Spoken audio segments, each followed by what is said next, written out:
Murder, magic, Chicago. Enter Harry Dresden. Harry Blackstone Copperfield Dresden is Chicago's best wizard. Maybe. But he is Chicago's only wizard listed in the phone book. Do you guys remember phone books? Harry deals in consulting, advice, finding lost items, and paranormal investigation.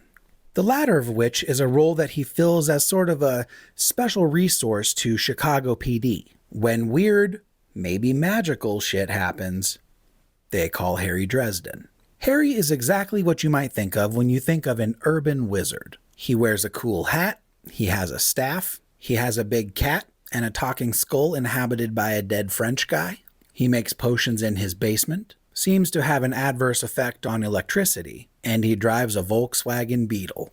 And he is most definitely about to be behind on his rent, as you can imagine that being a full-time wizard in Chicago is hardly a well-paying gig.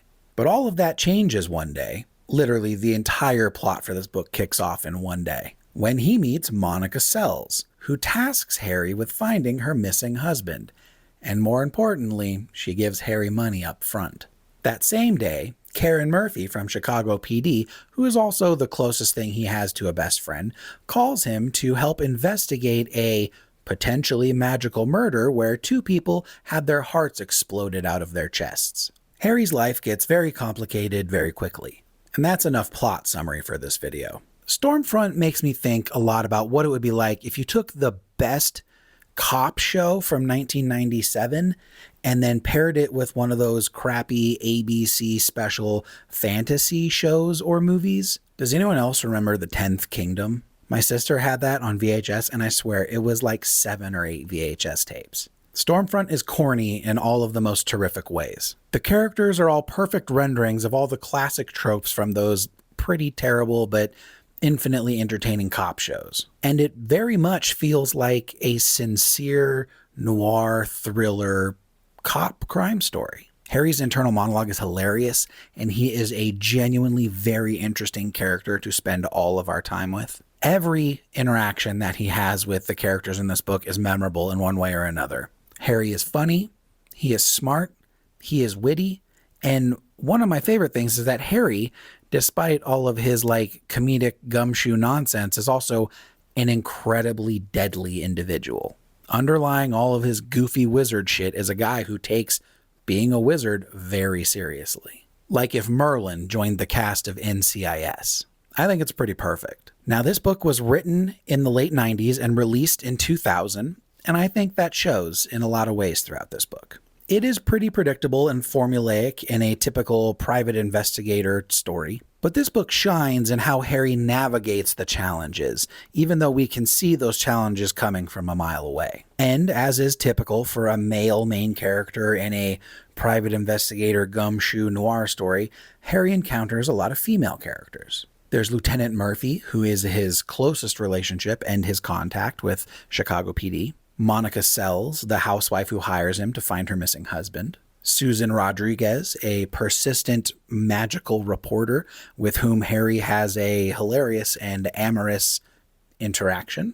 Linda Randall, a mysterious sex worker who is entwined in the murder magic mystery at hand.